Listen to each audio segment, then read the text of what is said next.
ಆಚಿ ಮಸಾಲ. ಎಂತ ಅಡಿಗೆಯ ರುಚಿಯಾಗೋ ರಹಸ್ಯವು 20 ರೂಪಾಯಿ.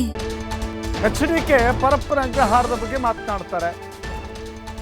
ಜೈಲಿನಲ್ಲಿ ಒಬ್ಬ ಮಹಾಪುರುಷ ಇದ್ದಾನಲ್ಲ, ಅವರ ಕುಟುಂಬದ ಸದಸ್ಯರ ಬಗ್ಗೆ ಯಾಕೆ ಮಾತಿಲ್ಲ? ಎಚ್.ಡಿ. ಕುಮಾರಸ್ವಾಮಿ ವಿರುದ್ಧ ಗೃಹ ಸಚಿವ ಪ್ರಿಯಾಂಕ್ ಖರ್ಗೆ ವಾಗ್ದಾಳಿ ಮಾಡಿದ್ದಾರೆ.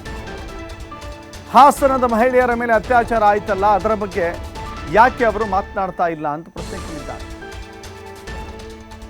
ಒಳಗಡೆ ಮೊಬೈಲ್ ಇಟ್ಟಿದ್ರಲ್ಲ ಮಹಾಪುರುಷ, ಅವರ ಬಗ್ಗೆ ಕುಮಾರಸ್ವಾಮಿ ಮಾತನಾಡಲಿ. ಆ ಮಾಹಿತಿಯನ್ನು ಜನರ ಮುಂದೆ ಯಾಕೆ ಮುಚ್ಚಿಟ್ಟಿದ್ದಾರೆ?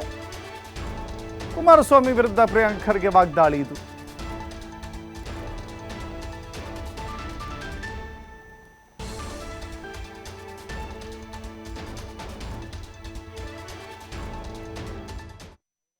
ಅಲ್ಲಿ ಯಾರು ಒಳಗಿದ್ದಾರೆ ಅವರಿಗೂ ನಾವೇ ಮಾಡಿಸಿದ್ದ? ಪರಪ್ಪ ಅಗ್ರಹಾರದಲ್ಲಿ ಏನೇ ನಡೆದ್ರು ಆಯ್ತು, ಸರ್ಕಾರಿ ಜವಾಬ್ದಾರಿ ತಗೋತದೆ. ಆದರೆ ಅಲ್ಲಿನ ಒಳಗಿರದಾರಲ್ಲ VIP ಗಳು ಕೆಲವು, ಅದನ್ನು ನಾವೇ ಮಾಡಿದ್ದು, ಅದನ್ನು ನಾವೇ ಮಾಡಿಸಿದ್ದ? ಅದ್ರ ಬಗ್ಗೆ ಮಾತಾಡಕ್ಕೆ ತಯಾರಿಲ್ಲ ಅವರು. ಪರಪ್ಪ ಅಗ್ರಹಾರದಲ್ಲಿ ಏನು ನಡೀತಾ ಇದೆ ಅಂತ ಮಾತಾಡಕ್ಕೆ ರೆಡಿ ಇದ್ದಾರೆ.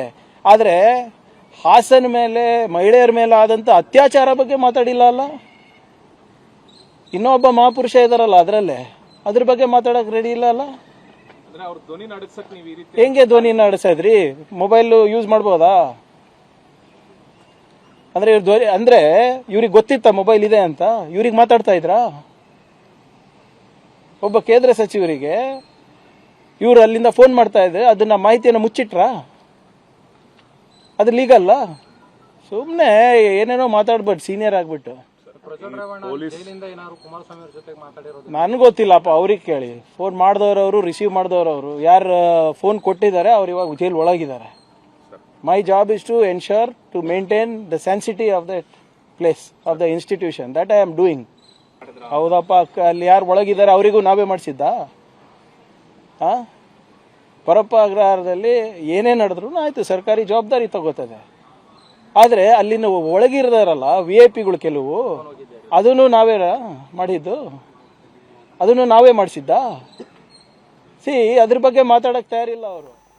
ಮತ್ತಷ್ಟು ಮಾಹಿತಿ ನಮ್ಮ ಪ್ರತಿನಿಧಿ LN ಸ್ವಾಮಿ ಕೊಡ್ತಾರೆ. ಸ್ವಾಮಿ, ಗಮನಿಸ್ತಾ ಇದ್ದೀವಿ ಈಗ ನಾಗೇಂದ್ರ ವಿಚಾರದಲ್ಲಿ ನಡೀತಾ ಇದ್ದಂಥ ಚಟಾಪಟಿ ಈಗ KPSC ವಿಚಾರಕ್ಕೂ ಬಂದು ಕೂಡ ತಲುಪಿದೆ. KPSC ವಿಚಾರದಲ್ಲಿ RDPR ಸಚಿವರಾಗಿದ್ದಂಥ ಅಂದಿನ ಕಾಲದ ಸಚಿವ ಪ್ರಿಯಾಂಕ್ ಖರ್ಗೆ ರಾಜೀನಾಮೆ ಕೇಳ್ತಾ ಇದ್ದಾರೆ.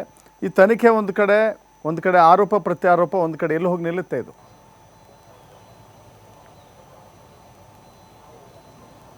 ದಶರಥ್, KPSCಯಲ್ಲಿ ಅಕ್ರಮಗಳ ಸರಮಾಲೆ ಆಗ್ತಾ ಇರುವಂಥದ್ದು ಪ್ರಮುಖವಾಗಿ ಆಗಲೇ ನೇಮಕಾತಿ ವಿಚಾರಕ್ಕೆ ಸಂಬಂಧಪಟ್ಟಂತೆ ಈಗಾಗಲೇ KPSC ಬಗ್ಗೆ ಸಾಕಷ್ಟು ಆರೋಪಗಳ ಸುರಿಮಳೆ ಆಗ್ತಾ ಇರೋದು. ಇದಕ್ಕೆ ಸಂಬಂಧಪಟ್ಟಂತೆ ಇದಾಗಲೇ ಸಾಕಷ್ಟು ತನಿಖೆಗಳನ್ನು ನಡೀತಾ ಇರುವಂಥದ್ದು. ಜೊತೆಗೆ ಇವತ್ತು ಕೇಂದ್ರ ಸಚಿವ ಕುಮಾರಸ್ವಾಮಿಯವರು ಮತ್ತೊಂದು ಆರೋಪವನ್ನು ಮಾಡಿರುವಂಥದ್ದು. ಅಂದರೆ ಹಿಂದೆ ನಡೆದಂತಹ ನೇಮಕಾತಿ ಪರೀಕ್ಷೆಗಳಿಗೆ ಸಂಬಂಧಪಟ್ಟಂತೆ ಅಕ್ರಮ ಆಗಿದೆ, ಅದಕ್ಕೆ ಸಂಬಂಧಪಟ್ಟಂತೆ ನನ್ನ ಬಳಿ ದಾಖಲೆವೇ ಅಂತ ಹೇಳಿ ದಾಖಲೆಗಳನ್ನು ಕೂಡ ಬಿಡುಗಡೆ ಮಾಡಿರುವಂಥದ್ದು. ಪ್ರಮುಖವಾಗಿ ಸಹಾಯಕ ಕಾರ್ಯಪಾಲಕ ಇಂಜಿನಿಯರ್ ಹುದ್ದೆಗೆ ಸಂಬಂಧಪಟ್ಟಂತೆ 24 ಅಭ್ಯರ್ಥಿಗಳನ್ನು ನೇಮಕಾತಿ ಮಾಡಿಕೊಳ್ಳಬೇಕ ಸಮಯದಲ್ಲಿ ಅಕ್ರಮ ಆಗಿದೆ ಎಂಬ ಆರೋಪವನ್ನು ಮಾಡಿ ದಾಖಲಾತಿಗಳನ್ನು ಬಿಡುಗಡೆ ಮಾಡಿರುವಂಥದ್ದು. ಪ್ರಮುಖವಾಗಿ 2022ರಲ್ಲಿ ಈ ಹುದ್ದೆ ನೇಮಕಾತಿಗೆ ಸಂಬಂಧಪಟ್ಟಂತೆ BJP ಅವಧಿಯಲ್ಲಿ ನೋಟಿಫಿಕೇಶನ್ ಆಗಿತ್ತು. ಆ ಬಳಿಕ ಕಾಂಗ್ರೆಸ್ ಸರ್ಕಾರ ಅಧಿಕಾರಕ್ಕೆ ಬಂತು. ಆವಾಗ ಅಂದರೆ 2023ರಲ್ಲಿ ಇದಕ್ಕೆ ಸಂಬಂಧಪಟ್ಟಂತೆ ನೇಮಕಾತಿ ಪ್ರಕ್ರಿಯೆಗಳು ಕೂಡ ಶುರುವಾದವು. ಅಲ್ಲಿ ಈ ಅಕ್ರಮಗಳು ನಡೆದಿದೆ ಎಂಬ ಆರೋಪವನ್ನು ಖುದ್ದು ಕುಮಾರಸ್ವಾಮಿಯವರು ಮಾಡಿರುವಂಥದ್ದು. ಅಂದರೆ KPSC ಮೂಲಕ ನೇಮಕಾತಿ ಭರ್ತಿ ಆಗಬೇಕಿತ್ತು. ಆ ಸಮಯದಲ್ಲಿ ಸುಮಾರು 24 ಅಭ್ಯರ್ಥಿಗಳು ಒಂದು ನೇಮಕಾತಿಯನ್ನು ಮಾಡಿಕೊಳ್ಳಲಾಗಿದೆ. ನೇಮಕಾತಿ ಮಾಡಿಕೊಂಡಂಥ ಸಂದರ್ಭದಲ್ಲಿ 7 ಅಭ್ಯರ್ಥಿಗಳು ಪರೀಕ್ಷೆಯನ್ನು ಬರೆದಿರಲಿಲ್ಲ, ಅಂಥವರಿಗೆ ಅವಕಾಶ ಕೊಟ್ಟಿದ್ದರು. ಈ ಬಗ್ಗೆ ಆನಂದ್ ಎಂಬುವರು ಒಂದು ಪ್ರಶ್ನೆಯನ್ನು ಮಾಡಿದ್ದು, ದೂರನ್ನು ದಾಖಲು ಮಾಡಿದರು. ಆ ದೂರಿಗೆ ಸಂಬಂಧಪಟ್ಟಂತೆ ಈಗ ತನಿಖೆಯನ್ನು ಕೂಡ ನಡೆಸಲಾಗಿತ್ತು. ಆದರೆ ತನಿಖೆ ವರದಿ ಬರುವ ಮೊದಲೇ ಇದೀಗ ಅವರಿಗೆ ನೇಮಕಾತಿಯನ್ನು ಮಾಡಲಾಗಿದೆ, 1 ವರ್ಷ ಪೂರೈಸಿದೆ ಎಂಬ ಆರೋಪವನ್ನು ಈಗ ಕುಮಾರಸ್ವಾಮಿಯವರು ಮಾಡಿರುವಂಥದ್ದು. ಅಂದರೆ ಪ್ರಮುಖವಾಗಿ ಈ ಹಿಂದೆ ಪಂಚಾಯತ್ ರಾಜ್ ಇಲಾಖೆಗೆ ಸಂಬಂಧಪಟ್ಟಂತೆ ಅಂದರೆ ಸಚಿವರಾಗಿದ್ದಂಥ ಪ್ರಿಯಾಂಕ್ ಖರ್ಗೆ ಅವರ ಅವಧಿಯಲ್ಲಿ ನಡೆದಿರೋದು ಅವರಿಗೆ ಇದು ಗಮನಕ್ಕೆ ಬರಲಿಲ್ವಾ ಎಂಬ ನೇರ ಪ್ರಶ್ನೆಯನ್ನು ಸಚಿವ ಪ್ರಿಯಾಂಕ್ ಖರ್ಗೆ ಮಾಡಿರುವಂಥದ್ದು. ಅಂದರೆ ಆ ನೇಮಕಾತಿಯ ಸಂದರ್ಭದಲ್ಲಿ ಇಲಾಖೆಗೆ ಸಂಬಂಧಪಟ್ಟಂತೆ ಇಲಾಖೆಯ ಸಚಿವರು ಪ್ರಿಯಾಂಕ್ ಖರ್ಗೆ ಆಗಿದ್ದರು. ಇದರ ಸುಳಿವು ಅವರಿಗೆ ಸಿಕ್ಕಿಲ್ವಾ, ಸಿಕ್ಕಿದ್ರು ಯಾಕೆ ಸೈಲೆಂಟ್ ಆಗಿದ್ದಾರೆ ಎಂಬ ಪ್ರಶ್ನೆಯನ್ನು ನೇರವಾಗಿ ಪ್ರಿಯಾಂಕ್ ಖರ್ಗೆ ಅವರಿಗೆ ಕೇಳಿರುವಂಥದ್ದು. ಅಂದರೆ ಆಗ ನೇಮಕಾತಿ ನಡೆಯುವಂಥ ಸಮಯದಲ್ಲಿ 3 ಜನರ ಒಂದು ಸದಸ್ಯರ ಒಂದು ಕಮಿಟಿಯನ್ನು ಮಾಡಲಾಗಿತ್ತು. ಆ ಕಮಿಟಿಗೆ ಸಂಬಂಧಪಟ್ಟಂತೆ ಸೆಕ್ರೆಟರಿ ಯಾವುದೇ ಒಂದು ಸ್ಪಂದನೆ ಮಾಡಿರಲಿಲ್ಲ, ಕೋಆರ್ಡಿನೇಷನ್ ಮಾಡಿರಲಿಲ್ಲ. ಈ ದೂರಿಗೆ ಸಂಬಂಧಪಟ್ಟಂತೆ ತನಿಖೆಗೆ ನಮಗೆ ಯಾವುದೇ ರೀತಿಯ ಒಂದು ಸ್ಪಂದನೆಯನ್ನು ಮಾಡಿಲ್ಲ ಎಂಬ 3 ಜನ ಇದ್ದಂಥ ಒಂದು ಸಮಿತಿ ಕೂಡ ಒಂದು ಆರೋಪವನ್ನು ಮಾಡಿದೆ. ಆದರೂ ಕೂಡ ಈ ನೇಮಕಾತಿಯನ್ನು ಮಾಡಿಕೊಳ್ಳೋದಕ್ಕೆ ಸಾಕಷ್ಟು ಪ್ರಯತ್ನಗಳಾಗಿದೆ ಎಂಬ ಆರೋಪವನ್ನು ಮಾಡಿರುವಂಥದ್ದು. ಅಂದರೆ ಪ್ರಮುಖವಾಗಿ ಚೇರ್ಮನ್ ಅವರ ಸಹಿ ಇಲ್ಲದಲೇ ನೇಮಕಾತಿ ಆದೇಶವನ್ನು ಮಾಡಿರೋದು, ಅದಕ್ಕೆ ಸೆಕ್ರೆಟರಿ ಮಾತ್ರ ಸಹಿ ಹಾಕಿದ್ರು. ಇದನ್ನು ಚೀಫ್ ಸೆಕ್ರೆಟರಿ ಅವರಿಗೆ ಕಳಿಸೋಂಥ ಸಂದರ್ಭದಲ್ಲಿ ಅದನ್ನು ವಾಪಸ್ ಕಳಿಸಿದ್ರು. ಜೊತೆಗೆ ಕೋರ್ಟ್ನಲ್ಲಿ ತನಿಖೆ ಕೂಡ ನಡೀತಾ ಇದೆ.